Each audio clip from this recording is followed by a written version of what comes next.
Hello and welcome to our podcast, The Midlife Business Owner. I'm Paula Gardner of the Good Therapy Practice.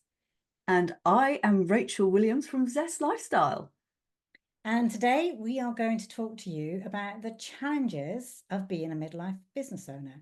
We'll also mention some of the good things as well, of course. But Rachel, so let's start by just having a quick chat about your experiences of being a midlife business owner. Oh, right. Well, I've been in my business for 20 years Wow. and it's evolved. It's had its ups and downs. It's had its challenges. And I guess that's why we're here today, is to share our experiences. So how long have you been in business now? I have actually been my own boss probably for 30 odd years. Oh, Yeah. wow. You beat me then. Yeah. In various iterations at various times. Yeah. Yeah, and I think that's the thing, is that business evolves, doesn't it, over time. You start off with this idea and then trends change, you Mm. change, your circumstances change. Yeah, and your business changes with you. Yeah. Yeah. When I started my business, there was no internet. Text was there, you could text, but that was about it. Oh, So I I've had seen internet. so many changes over the Yeah. years and Well, I had had to sort of internet. deal with them all. Yeah. Yeah, but no social media. No, Oh my no. gosh. Yeah. How did we market to get clients if we had no social media, no LinkedIn, no Facebook, no Instagram? Yeah, So I had it a feels little like the dark Amstrad and I ages. would write on it and then print everything out on nice Yeah. headed paper, take it all in the post in a bag to the post office. Yeah, yeah, I'm printing ads in local newspapers. Yeah, Yeah, and then it was by word of mouth, really. It was yeah, referral, wasn't it? yeah, Yeah. yeah, yeah. Gosh. So I guess, what are the challenges now of being now in midlife? I guess Mm, we were in our 20s and 30s, or actually I was in my 40s when I started my business. Yeah. And things have changed a lot. And you are in your 50s. I mm. have just entered my 60s. And I guess it makes you think and reevaluate how you structure your business now and what you want to do and how you want to see it grow, or do you want to leave a legacy? Do you want to sell it? Yeah. Yeah, different questions to when we started, definitely. Yeah. We didn't think about those things. It's like, I No, just want to not start a at business. I all. want to work for myself. So what do you think are some of the challenges that midlife business owners have? So when I think of myself and also many of my therapy clients, one really obvious thing is energy. So Mm. obviously, when we start a new business, we're also buoyed along by the energy of being creative, aren't we? But certainly at some point that energy does start to decline. Also, I think you have to start watching your health a lot more. And you might think, oh, what health's got to do with business? But actually, it may mean that actually you don't have the energy to go out to that 6 a.m. or evening network do. Or, you might have a lunch do and have a couple of glasses of wine and just flake out because you're exhausted with it. It really does make a difference, I find, at this time in life. Yes, and I think the other challenges are, we're in this sandwich Mm, generation, having aging parents and having maybe teenagers or kids that are going to university, or they're starting out in their careers and things like that. I mean, I don't have kids, I've got stepchildren, but I've been through the whole aging parent thing myself, yeah, and everybody does. obviously Yeah. losing both parents. But I've still got in-laws that are alive, and we're sort of dealing with the challenges of them. They're my mother-in-law's in her late 80s, and my stepfather's in his early 90s. Um, so we've got that, Mm, and yeah, really thinking about our own health and well-being. I went through a real kind of burnout stage last year, and had to really look after myself. And it's true what you say, you know, we can't face sometimes those 6 o'clock Yeah. in the morning meetings or evening networking, or there's just too much in one week. So I think we have to really look at work-life balance. And I always look at 5 principles for my own health, but also with my Mm. business as well, employee health, which is sleep. So you really need to guard your sleep. And I always look at that as being like one of the number one things: a healthy diet, uh, physical activity, um, and then looking after your mental well-being, and then looking after your rest periods as well. So I call those think and pause. Yeah. Guarding them. Yeah. Yeah, really guarding them. And what do you think about, your own personal growth as well during this time, both personally and professionally? Well, I know for a start, I don't worry about the things that I used to, perhaps. So I'm quite good at thinking, oh, that's a big thing, and let's sort that out, or that doesn't matter. Mm, So everything's in a lot more perspective. Like you say, 5 principles. I really value, time away from business now, and I yeah. realize its importance. Whereas when I was younger, I didn't. I would just push and push and push. Um, so a much more balanced life is much more appealing to me. Um, I don't have the children at home. My children have grown up and left home. But yeah, even then, as a mother, like you're still thinking about them and concerned about them all the time. And I do have my dad passed away a few years ago. My mum is in Wales, so very much trying to keep in touch with her, see how she is. I go down quite regularly, help her out. Always reinstalling apps on her TV.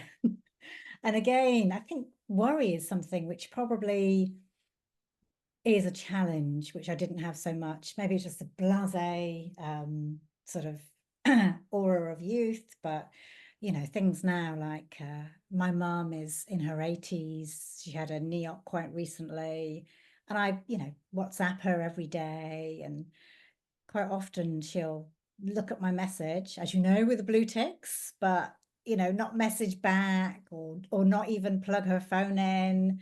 So of course, what's meant to be a simple, oh, just check in that you're there and you're okay, is turns into something that can provoke worries. So there seems to be, on one hand, less business worries, but on the other hand, more personal things to keep an eye on. Yeah, yes. I mean, I guess I had that for the last 5 years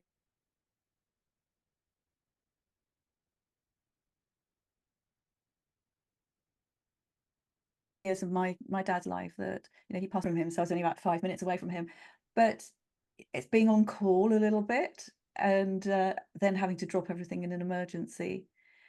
Um, but yeah, there was always that worry in the background, is like, oh, I hope he's okay, or does Mm, he need help with his shopping and things like that. And just being there, and it's yeah, it's a bit of a role reversal, isn't it? it That is. Yeah. yeah, suddenly Yeah. we're like the parents telling them what to do, and they don't like Yeah. being told what to do. Oh gosh, no, no, which is good. I mean, it's great that my mum values her independence. Yeah. Yeah. We're going to take a deeper dive, aren't we, into aging parents and the Mm, generation in another episode. yeah. Yeah. And then what do you think about with your legacy and any succession planning with your business? Well, as a therapist, that's quite difficult because you can't sort of just retire and hand over clients to somebody else. Um, and I think I don't have a date for retirement in my diary.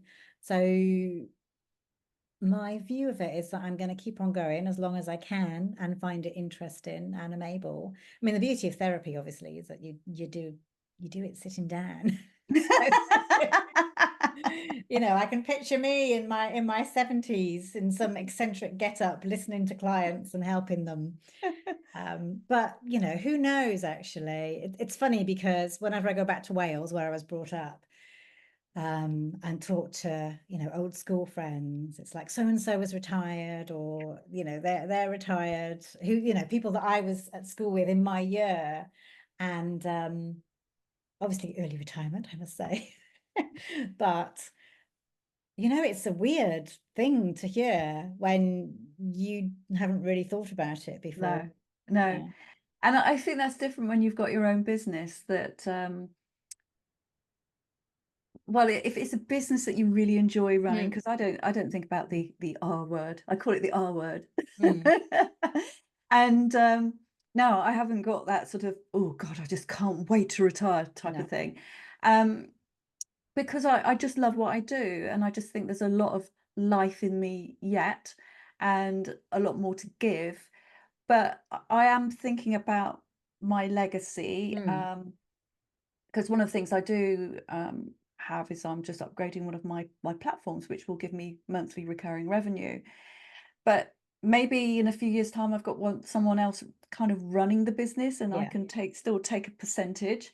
So, for me, I'm in growth mode at the moment because I'm just thinking, well, if I can, get clients onto the platform and I can still deliver live stuff, then that means I still got a business. Mm, But is it at some point that I do want to step back a little bit and someone else can, run it for me?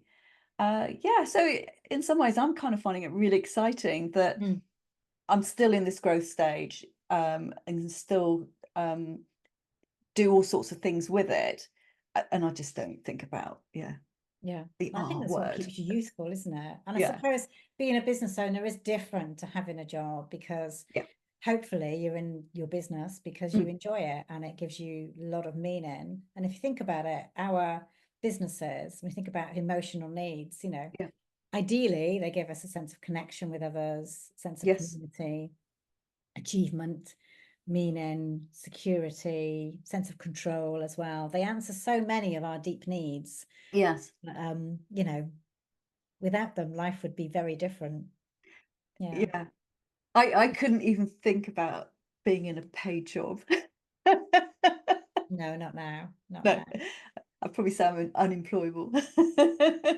But, and I think that's, being your own boss just does give you that freedom, but also it gives you the challenges as well, and we Mm, both work with business owners, don't we? And the yeah. challenges that they face, Yeah. Yeah. Yeah.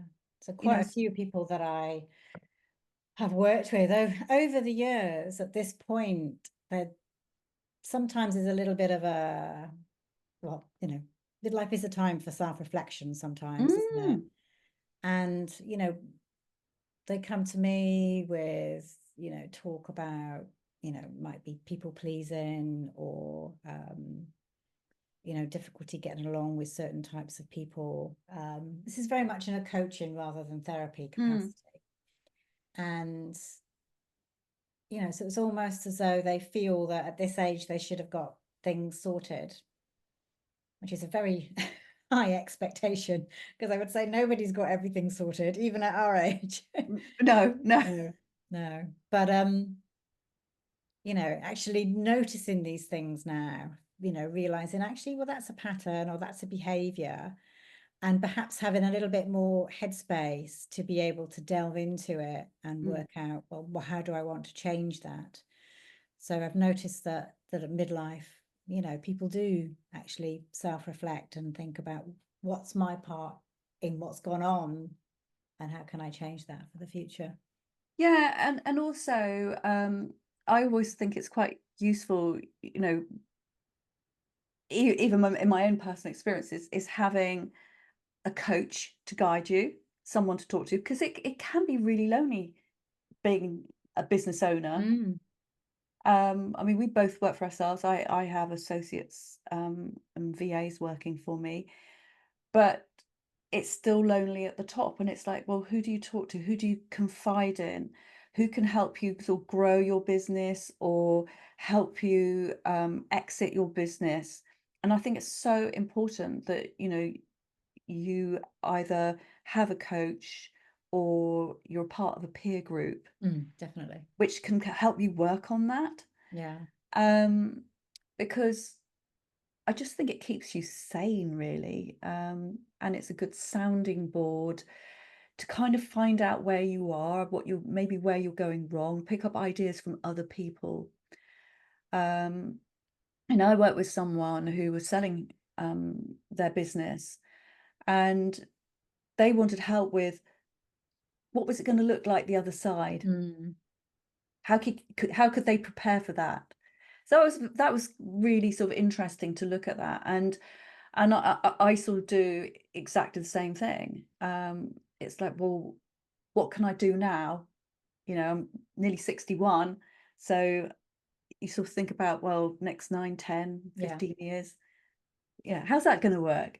But also, I think we're at an age now where um, we've had friends or people that we know that have have passed away early. Mm.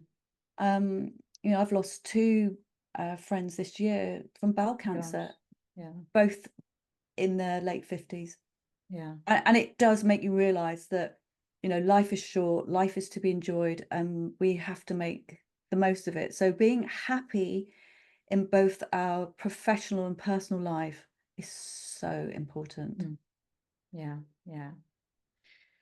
Yes. Again, when I go back to Wales, there's a little game that I won't say game, but it used to be that my mum would tell me what nightclub had closed or what restaurant had opened, and now it's, well, so and so is dead. Yeah. And I sort of count how many people I get informed of each time I go home. So that's the sort of like frivolous side of it, the Mm, lighter side of it. But actually, as the years go on, I hear about more and more people. And you're right, it does, make you look at your own life, make you look at the decisions and the things that you are choosing to do. Um, but it also can be really heavy if you think about bereavement at this time. We're mm, going to see the generation above us pass away, and in some cases friends, as you said, mm. and it's a really challenging thing to deal with, let It alone is. run a business. Mm. Yeah, you know, and you know, when my father passed away, it took 3 or 4 months for me and my brother to sort out the aftermath of, you Mm, know, selling a property and dealing with all the stuff and all the legals and everything like that. And, you know, fortunately, my dad left things fairly organized, but it still took time. And yeah, that's time away from your business, yeah, you yeah, know, so you have to put a pause on, it was like putting a pause on life, actually. Unfortunately, fortunately, my brother was um, nearly retired, so he had time. But gosh, you know, there's just so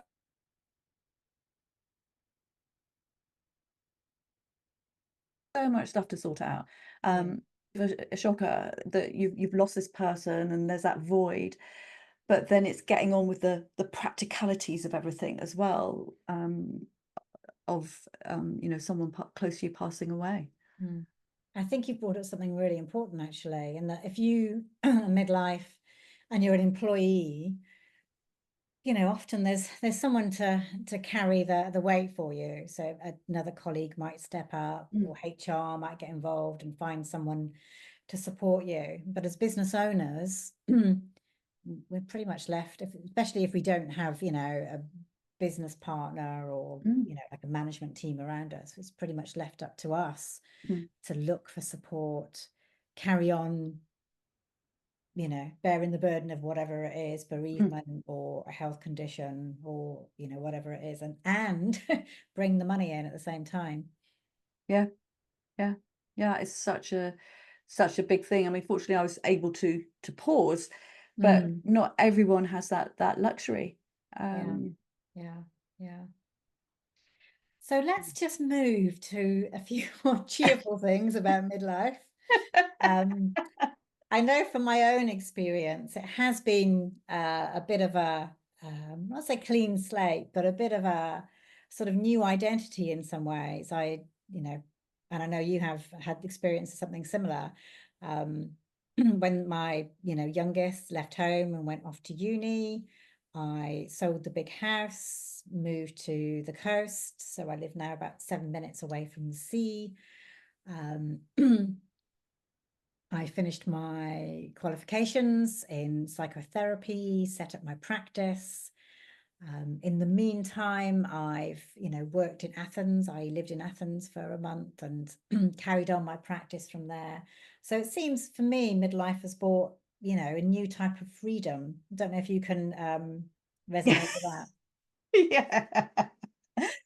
Well, I guess 7 years ago, I detonated my life. I like to call it detonation, where I don't, it was so funny. 2017 was just such a weird year that I kind of started off like feeling very depressed. I was married to somebody else, and it was a kind of, is this it moment? And I thought, am I going to be with this person for the rest of my life? And we had quite a big age gap. I wasn't happy.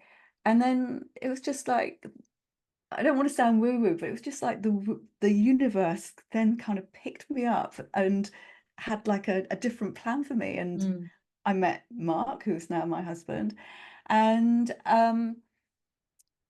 life just changed. It was just like this catalyst for change in 2017. So, I left my husband, I moved to London, met Mark, and then, with Mark, it's just been this amazing sort of like being on a roller coaster ride, but actually just sort of enjoying it, rather yeah, than sort of it going up and the good I'm bits. down. But Yeah, it was yeah. just been exciting because I've suddenly, I've met the love of my life and we enjoy the same things. We love to travel. Um, we love great food. And so I was just suddenly traveling all over the place with Mm, him, to America and Europe and all around the country, meeting loads of new people. It was like I was given this new lease of life. And then fast forward to 2 years ago, after my father passed away, it was like, oh my gosh, we don't have to live in Hertfordshire anymore, just down the road for him. Where can we go? And we wanted to move to the coast as well. So we've ended up near Poole and Bournemouth, inland a little bit. So I'm 25 minutes away from the sea. mm, So I'm not within walking distance. But just kind of setting up new routes. I'm sure you've had the yeah. same thing. It's like finally we are kind of in a place that we want to be. We're making new friends. There's a lot of there are a lot of existing friends that we knew were down here, and it's just been great. And we've bought a house, the same as you, and we've done it how we want to do it. I've got my um what I call my, I'm allowed to say this, F off kitchen. It's like Let's see if YouTube edits out. Yeah. but yeah, I've got the kitchen of my dreams. Um and it's just great, and we are so happy where we are. And so I think for both of us, establishing a business in a new Mm, area, and also still having the advantage to be able to travel, because I'm a little bit further away from Heathrow, but we've got Bournemouth Airport, which is like titchy, and it's yeah. like you can go to about 19 different destinations in Europe. Okay, you can't fly to the States, but it's great. You can still explore some, great places. We've got the Poole to Cherbourg ferry running in the summer. It's 4.5 hours to France. So it's like this whole new sort of energy sort of comes Mm, into your life. So a lot of change, because I've been through a divorce, bereavement, moving to a new area. But it's like you just have to grasp life and just really enjoy it and really, really go for it. yeah. Yeah. Yeah. Yeah. So midlife can have a lot of upsides too. Yes, yeah. Yeah. But but it's like, I think it's, if things aren't working, um, it's like, do you fix them, or do you go and just do something completely different? Mm. So yeah. That's a very, very good question to, Yeah. self-reflect with. And yeah, with that in mind, do you have any tips for any listeners who may be considering that? Ooh, because there is that, if it ain't broke, don't fix it. Yeah. But I guess it's like when you get to midlife, maybe you have that extra bit of courage and you kind of Mm, think, certain things aren't working, whether it's personal or in your business, and how are you going to change them? Um, as I say, for me, things just, I didn't plan them, they just happened. mm, And I'm so grateful that they did, because I'm a far happier person. So I think, yeah, reevaluate everything. mm. And I think being part of a peer group is really important, because you can also ask questions of your group, of people who've maybe done things that you are thinking about doing, Yeah. and asking what their experiences are. Uh, so I think that would be the second tip. And then the third tip is look after your health. Yeah. And we're going to cover that in Talk another more about episode those. as well. Yeah. Yeah. What about your Yeah. tips? Well, so as you said, you detonated. I planned a slightly different approach. And I think the planning one would be enjoy the process, actually. I didn't know where I wanted to move to, Yeah. so I had this short list of places that I visited and I stayed in a hotel, and or even just went down for the day, and just sort of like imagined what it would be like to live there. Mm, And interestingly, quite quickly, sometimes within a couple of hours, then, I actually realized, no, I don't want to live here. But that whole process took me about 18 months, but I really, really enjoyed it. It was like a little fantasy of looking at my future self and where I might be. Um, so that would be my first one. The other one would be, second one would be, yeah, thinking about, what's important to you right now, and going ahead. So the importance for me was sort of space, new energy, um, an environment that actually lifted me up. So I can literally, from the top bedroom, I can see the sea, and that is a lovely thing to see every morning. And yeah, the third one would be similar to your peer one mm, is, talk to people. Maybe if you're thinking of moving, talk to people who live there and do the commute if you're thinking of that, or if you are thinking of changing your business in some way. I know quite a few entrepreneurs who at this time are thinking, right, I need to go more course, membership site so that I'm not actually exchanging hours for money. Yeah, talk to people who've done it, join a program if you need to get help. Because, back to those energy levels, it's the other people that keep you buoyed up and yes. keep those energy levels going. Yeah. Keep away from the energy vampires. Oh, yeah, yeah, yeah. Brilliant. Thank you, Rachel. Well, our next podcast will be around aging parents and children who are still at home. So, yeah, hopefully you can join us then. Thank you. Bye.